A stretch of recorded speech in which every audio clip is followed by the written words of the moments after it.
Thank you, John, for those very kind words, and thank you very much for having me here. It's a great pleasure to be here with you today. Before we start and before I welcome our many distinguished guests today, I would also like to acknowledge the Gadigal people of the Eora Nation and pay my respects to their elders past and present, and also extend that to any Indigenous people who are in the room with us today. Welcome. And we do have very many distinguished guests who I'd also like to acknowledge today. Of course, firstly, Dr. Sevos Dusky, who is the chair of the Australian Multicultural Council, as amongst other things. John, my former colleague, and a very distinguished broadcaster from the ABC. Dr. Elizabeth Coombs, who's the New South Wales Privacy Commissioner and a member of the Affinity Advisory Board, as too is Richard Bronowski, who's the president of the Australian Institute of International Affairs. Violet Rumiliotis, who's the CEO of Settlement Services International. I'm not sure, Jane Jeffs is on my list. I'm not sure if Jane Jeffs from ABC Radio is here. Georgia Waters, who's the National Social Media Editor from Fairfax Media. Claire O'Neill, Director of Corporate Affairs, SBS. Sarah Corbett, who's representing the Department of Foreign Affairs and Trade. Councillor Christine Foster from the City of Sydney. Stephen Blanks, who's the President of the New South Wales Council for Civil Liberties, and Ms Pauline Wright, President of the Law Society of New South Wales. Gail Kennedy, Community Relations Chair of the New South Wales Jewish Board of Deputies. Abbas Raza Alvi, who's President of the Indian Crescent Society of Australia. Mikhail Chong, who's the Chairman of Advanced Diversity Services, and Professor Anne Brewer, who's Dean of the University of Newcastle. And if I haven't mentioned you in person, come and say hello later. There are plenty of distinguished guests, but we welcome everyone here today to what I think will be a very interesting discussion.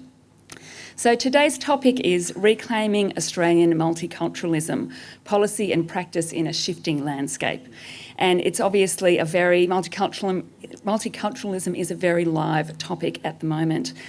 Just a few weeks ago, the Prime Minister, Malcolm Turnbull, released the federal government statement on multiculturalism, the latest in a number of statements dating back to the 1970s, which aim to define Australia's approach to the cultural diversity of our nation. Of course, cultural diversity is nothing new in Australia. Pre-European settlement, there were an estimated 700 different Indigenous cultural groups, and when the first fleet arrived, around 60 different nationalities were on board. And since then, modern Australia has seen various waves of immigration which have made it one of the most diverse countries in the world. Nearly 30% of us were born overseas. Nearly half of us have at least one parent who was born in another country, and nearly 20% of us speak a language other than English at home. And of course, there are millions of fantastic stories of migration, and I'll just do one little shameless plug for the ABC, because I was watching the story of Eddie Wu last night on Australian Story, who is just a remarkable man. He's an English teacher. He's the parents of Malaysian migrants, and what an incredible contribution he's making to Australia. And it's lovely to feel proud of having someone like Eddie Wu being Australian and to share in, I guess, the story of our country.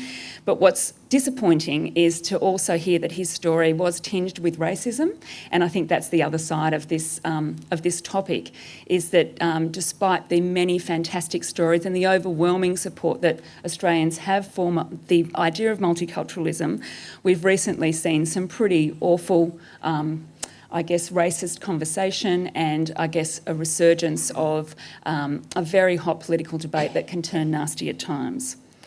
So debates about migration, cultural diversity and social cohesion are still very much alive.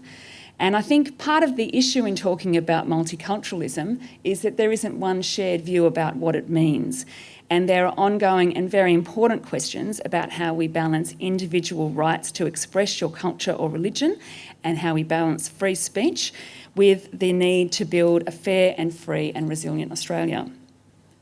And what this means is that multiculturalism, as we know, is often used as a political football, feeding into anxiety about the effects of globalisation and uncertainty about the future of the Australian way of life, whatever that might be. And, you know, you hear this played out every day in discussions on topics as varied as what can and can't be said on Anzac Day, to the fear of global terrorism, to even the increase in Sydney house prices and the lack of availability of accommodation in this city of ours. But at the same time, multiculturalism is really seen as a success story. Continued migration is pretty constantly hailed as a key to Australia's ongoing economic prosperity, and many, including the Prime Minister, see Australian cultural diversity as a key strength of our country, putting Australia in a better position to deal with the threat of global and local terrorism. So it's in this context that we welcome Dr. Sevos Dusky to lead us through this sometimes very complex topic, and to talk about how multicultural policy might play out in practice now and in the future. And before he stands up, I need to tell you a little bit more about him. This is quite long as well. He's a very distinguished speaker, but Sev is a Fellow of the Australian Institute of Company Directors, the Chairperson of the Australian Multicultural Council. He's played a major role in the advancement of multicultural and human rights policies and institutions in Australia. He's worked in senior government positions for over 20 years and published widely on refugee issues, multiculturalism and human rights. As the Australian Human Rights Commissioner, he conducted the groundbreaking review of Australian mandatory detention system for asylum seekers entitled The National Inquiry into Children in Immigration Detention, a Last Resort. Currently, he works at 2 Australian universities, is chair of the Australian Multicultural Council and president of the Australian Council for Human Rights Education. He has a Master of Laws and an MA in Sociology from Poland and a PhD from the University of New England. As a Harkness Fellow, Sev spent 1984 to 1986 on research at Harvard, Georgetown and the University of California in Berkeley. He was awarded Director of Social Science honoris causa from RMIT University in 2004. Dr. Ozdowski is a member of the Order of Australia and has been awarded the Officer's Cross of the Order of Merit of the Republic of Poland. It's quite a lot, isn't it, really? So, so I'm sure you'll join me in welcoming Sev to the lectern.